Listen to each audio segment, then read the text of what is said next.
Schlesinger wrote, I'm almost quoting, that we all pray that the Hawks will be right in believing that more troops will allow us to win. And if they are right, we'll be praising the wisdom and statesmanship of the American government in winning a war in Vietnam after turning it into a land of ruin and wreck. So we'll be praising their wisdom and statesmanship. But it probably won't work.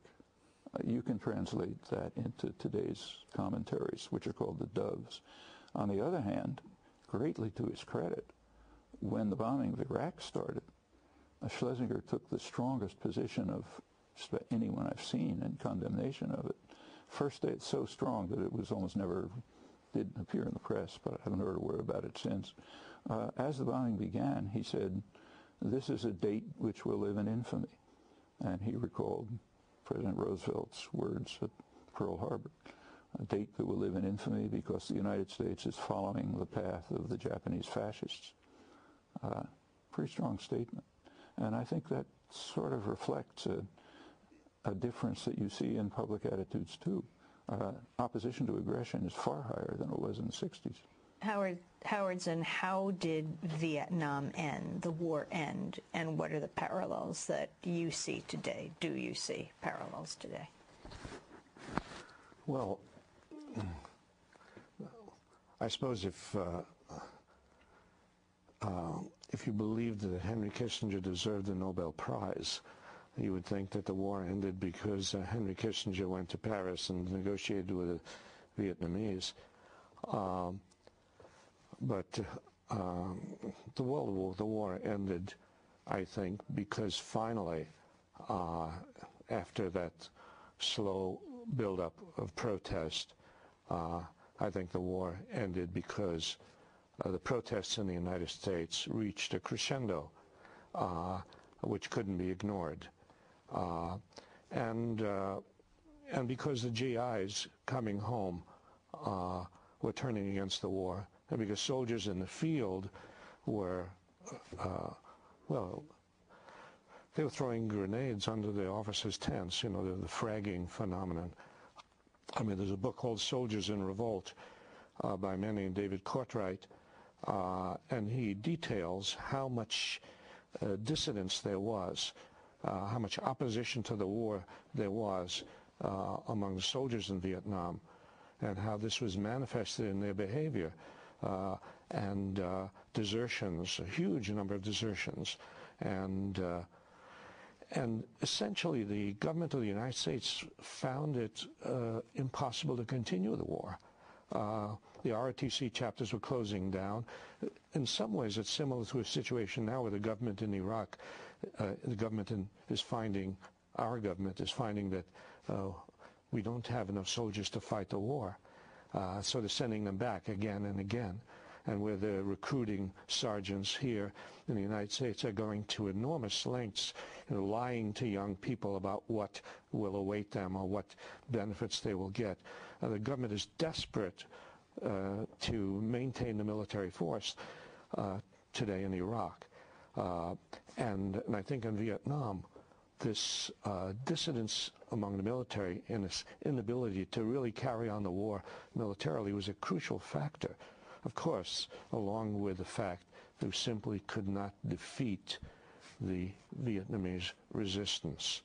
And resistance movements, and this is what we're finding out in Iraq today, resistance movements against a foreign aggressor, they will get very desperate. They will not give in. And the resistance movement in Vietnam would not surrender. And so the U.S. government found it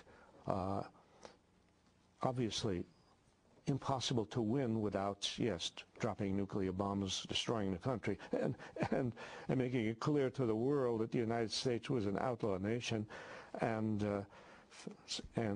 impossible to hold the support of the people at home. And so, yes, we finally did what a number of us had been asking for many, many years, to withdraw from Vietnam. And the same arguments were made at that time. That is when we called in 1967 I wrote a book in 1967 called Vietnam, The Logic of Withdrawal, and the reaction to that was, we can't withdraw. It'll be terrible if we withdraw. There'll be civil war if we withdraw. There'll be a bloodbath if we withdraw. And so we didn't withdraw, and the war went on, for another, 6 years, another 8 years. 6 years for the Americans to withdraw, 8 years totally. The war went on, and another 20,000 Americans were killed. Another million Vietnamese were killed, and when we finally withdrew, no, there was no bloodbath. I mean, it wasn't that everything was fine when we withdrew, and there were, re-education camps set up, and Chinese people were driven out of Hanoi on boats, and so it wasn't. But the point is that there was no bloodbath. The bloodbath was what we were doing in Vietnam. Just as today when they say, oh, there will be civil war, there will be chaos if we withdraw from Iraq. There is civil war, there is chaos. And I was pointing out what we have done to Iraq with 2 million people driven from their homes, and children in the dire straits, and no water, no food. And so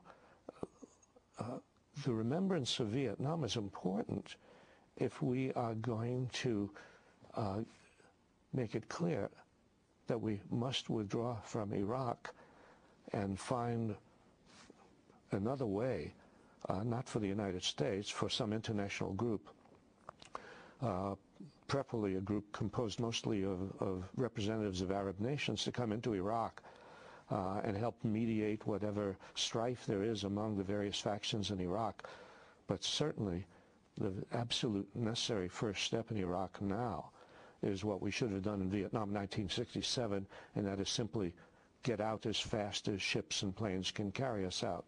We're going to break and come back to this discussion. Howard Zinn, historian, he'll be speaking in Faneuil Hall tonight at 7 o'clock in New York City, an historic site in Boston where we're broadcasting from in Boston, and he'll be launching a Power Governments Cannot Suppress. Noam Chomsky is our guest.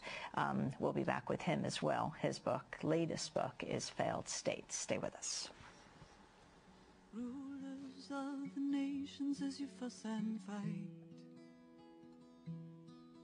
over who owns this or that and who has the right to design, build, sell and store and fire all the bombs and guns to defend your holy empire. There are children hungry, children sick and dying. There are mothers, fathers, sisters, brothers crying. They're only pawns in your play of power and corruption. Slowly starve them, your new weapon of mass destruction. And prove to me, America, that you care. And prove to me, America, you're aware. Who's dying for your freedom in this land?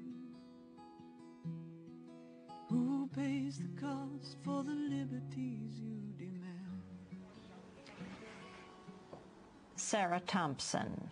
Sarah Thompson singing Is It for Freedom? This is Democracy Now!, democracynow.org, The War and Peace Report. I'm Amy Goodman. My guests here in Boston as we broadcast from Massachusetts on this Patriots' Day are Noam Chomsky. Noam Chomsky, professor of linguistics at the Massachusetts Institute of Technology, and Howard Zinn, legendary historian, taught at Spelman for years till he was forced out because he took the side of the young women students, then went to Boston University, and only recently in the last few years was, given an honorary degree by Spelman? Yes. Did you feel vindicated? I always feel vindicated. Noam Chomsky, what did you think of Nancy Pelosi, House Speaker, third in line in succession for the presidency after Dick Cheney, going to Syria, together with the first Muslim Congress member